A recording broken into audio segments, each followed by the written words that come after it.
Assalamualaikum warahmatullahi wabarakatuh. Menyoal klaim sanad dan ilmu thariqah Pahlawi. Ini ada tulisan dari Kiai Haji Ali Badri Masyhuri.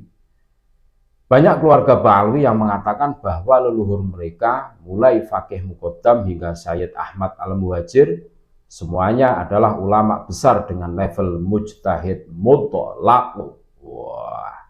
Namun mereka tawaduk sehingga tetap bermadhab dengan madhab Syafi'i. Wow. Cerita itu bertentangan dengan beberapa fakta sejarah. Bahkan bisa jadi bumerang bagi status keabsahan nasab mereka sendiri. Berikut fakta-fakta itu. Fakta pertama tentang keilmuan leluhur Pahlawi dalam sejarah dalam kitab Al-Istizadah min Akhbarissadah halaman 62, Habib Ali bin Muhsin As-Sigaf mengutip pernyataan kakek beliau, Habib Abdurrahman bin Ubaidillah As-Sigaf, Mufti Hadramaut yang wafat tahun 1375 Hijriah. Sedikit saja dari leluhur Pahlawi yang berintisab pada ilmu. Mereka ulama ahli sejarah tidak memuji keilmuan kecuali pada Faqih Muqaddam dan Sohib Mirbad. Mereka tidak menyebut ayah Faqih Muqaddam selain dengan sebutan alim sufi. Juga tidak ada data yang menunjukkan bahwa Al-Muhajir luas ilmunya.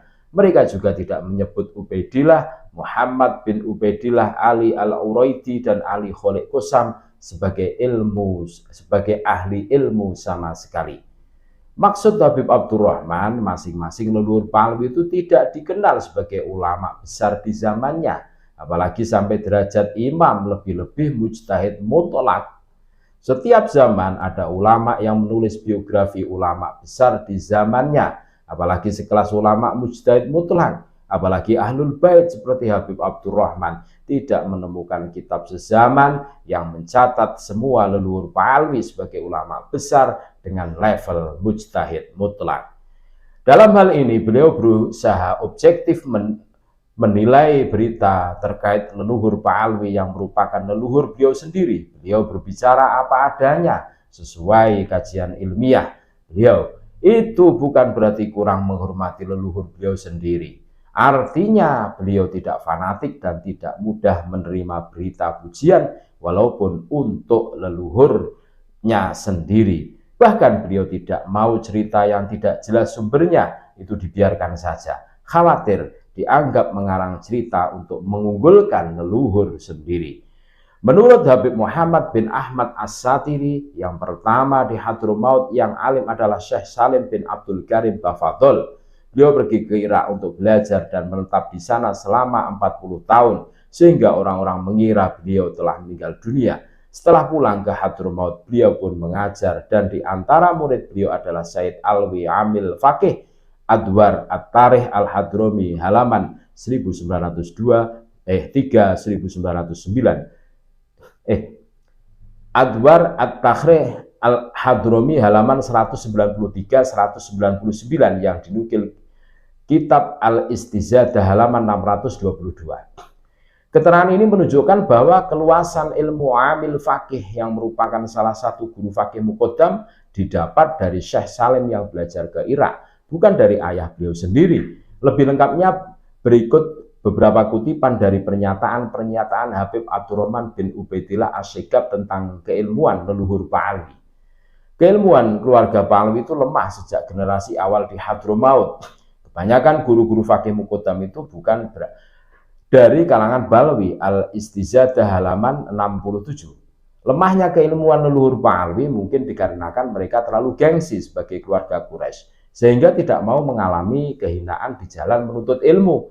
Makanya sedikit dari mereka yang alim dan mengajar. Al-Istizadah halaman 68. Sepertinya ini mirip dengan yang ada di Indonesia. Kami melihat kebanyakan Pahlawi gengsi untuk belajar kepada ulama pribumi sebelum Syekh Abdullah Awad Abun Malang mendirikan pesantren Darut Tauhid dan Habib Hasan Baharun Pasuruan mendirikan pesantren Dalwa. Sedikit sekali anak-anak Pahlawi yang belajar di pesantren, karena hampir semua pesantren di Indonesia diasuh oleh ulama pribumi. Di Hadramaut orang pertama yang meneliti jalan tasawuf adalah Syekh Said bin Isa Al-Amudi dan Faqih Muqaddam Al-Istizadah halaman 972. Banyak juga literatur yang menyebutkan bahwa Faqih Muqaddam bertasawuf sejak ditegur oleh Abu Madyan hingga kemudian berbaikat thariqah pada Abu Madyan sehingga murid Abu Madyan. Nah, kalau tasawufnya saja dimulai dari Faqih Muqaddam, lalu dari mana sanad thariqah Alawi yang katanya turun-temurun dari leluhur Pak Alwi itu? Dalam sejarah thariqah, setiap mursyid dalam silsilah sanadnya memiliki banyak murid dan menunjuk salah satu muridnya sebagai khalifah yang akan melanjutkan kemursyidan. Kalau Faqih Muqaddam adalah orang pertama di Hadramaut yang meniti jalan tasawuf, yang berthariqah, bagaimana bisa Habib sekarang mengklaim bahwa sanad thariqah Faqih Muqaddam didapat turun-temurun dari leluhur beliau? Maka menurut saya lebih aman kalau sanad thariqah Alawiyah itu menggunakan sanad Abu Madyan, yang berarti thariqah Alawiyah adalah cabang dari thariqah Madyaniyah.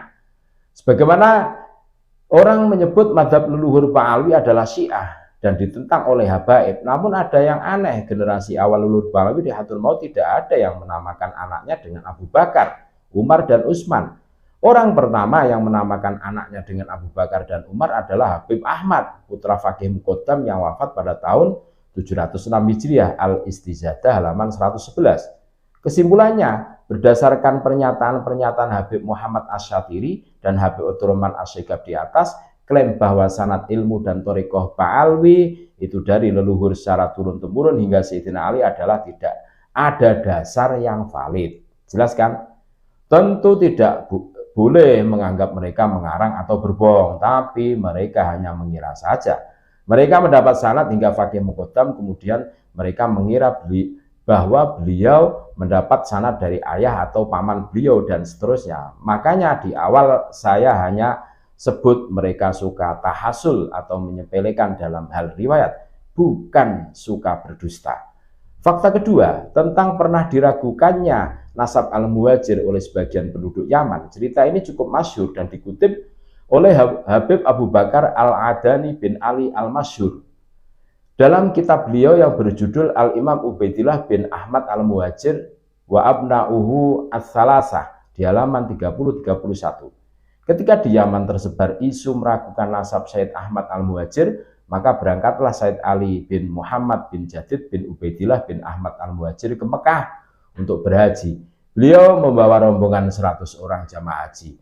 Mereka mampir di Irak dan Sayyid Ali meminta isbat nasab pada Ashraf di Irak. Beliau pun mendapat isbat disaksikan oleh 100 orang itu. Kemudian kembali mendapat isbat di Makkah Al-Mukarramah. Setelah pulang ke Yaman, maka 100 orang saksi itu menceritakan semuanya pada penduduk Yaman. Fakta ini kontradiktif dengan klaim bahwa leluhur Pak Alwi mulai Faqih Muqaddam hingga Sayyid Ahmad Al-Muhajir semuanya ulama besar dengan level mujtahid mutlak. Kalau semua mereka mujtahid mutlak, apalagi mereka ahlul bait yang masih dekat dengan zaman Al-Imam Ja'far As-Shadiq, pasti nama dan nasab mereka bukan hanya dikenal dan dicatat oleh ulama sejarah, tapi pasti juga dikenal dan dicatat oleh ulama ahli hadis dan fikih pada zaman masing-masing. Dengan kata lain, mana mungkin seorang mujtahid mutlak diragukan nasabnya sampai segitunya. Fakta ketiga, tentang pilihan Al-Janati ketika menulis biografi ulama dan raja-raja dalam kitab As-Suluk. Al-Janati mengangkat sejarah salah satu ulama keluarga Jadid keturunan Sayyid Ahmad yang bernama Syarif Ali Al-Jadidi Abul Hasan. Al-Janati menulis nasab beliau begini: Ali bin Muhammad bin Ahmad bin Muhammad bin Ali bin Muhammad bin Jadid bin Abdullah bin Isa. Seandainya semua leluhur Pak Alwi yang katanya satu rumpun dengan keluarga Jadid adalah ulama berkaliber mujtahid mutlak, niscaya Al-Janati akan lebih memilih mengangkat nama keluarga Pak Alawi daripada nama Syarif Ali Al-Jadidi yang hanya ulama biasa, atau minimal akan menyebutkan bahwa Syarif Ali masih famili dengan Sayyid Ali, ayah Faqih Muqaddam misalnya, karena Syarif Ali sezaman dengan beliau. Alih-alih Al-Janati justru hanya menyebut bahwa Syarif Ali memiliki famili di Hadramaut yang dikenal dengan keluarga Abi Alawi. Hal ini mengisyaratkan bahwa dari keluarga Abi Alawi saat itu tidak ada ulama yang terkenal sampai mancanegara, apalagi sebagai mujtahid mutlak.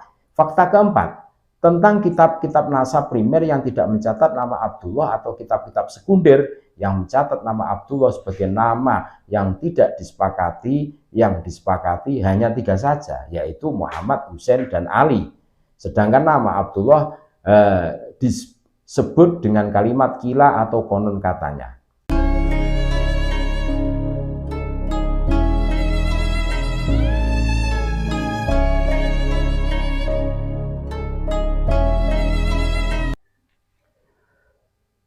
Baiklah, seperti yang saya katakan sebelumnya, kita terima nasab Abdullah walaupun tidak sesoheh 3 nama anak Sayyid Ahmad yang lain. Bahkan kita terima bahwa Ubaidillah itu adalah orang yang sama dengan Abdullah yang ditulis oleh Al-Janadi. Anggap saja ulama ahli nasab saat itu memang tidak tahu bahwa Sayyid Ahmad juga memiliki anak bernama Abdullah. Jadi nasab Sayyid Abdullah bisa diterima. Hanya saja mana mungkin anak Sayyid Ahmad yang menjadi mujtahid mutlak tidak diketahui oleh ahli nasab dan ahli sejarah. Sedangkan anak-anak Sayyid Ahmad lainnya yang bukan ulama besar saja diketahui dan dicatat oleh semua kitab nasab. Nah ini loh, ini yang muskil. Fakta ini menunjukkan bahwa nama Sayyid Abdullah tidak sebesar yang diceritakan oleh keluarga Ba'alwi. Justru beliau adalah ulama biasa atau tidak terkenal sama sekali, kan gitu loh.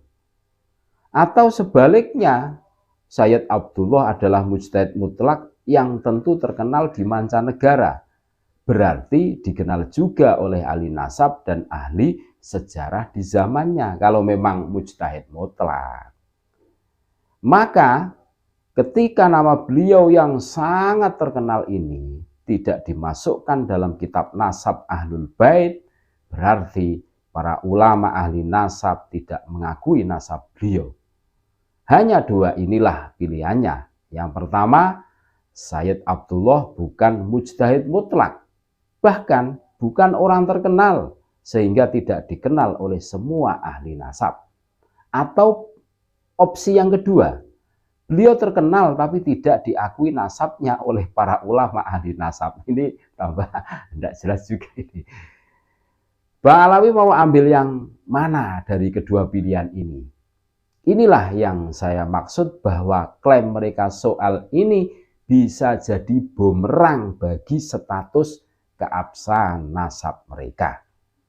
Sebelum melanjutkan pada catatan ketiga, saya ingin menjelaskan satu hal lagi pada saudara-saudara sekalian, bahwa tidak semua yang masyhur itu tentang masa lalu itu berarti pasti benar. Kita harus tahu sejak kapan masyhurnya.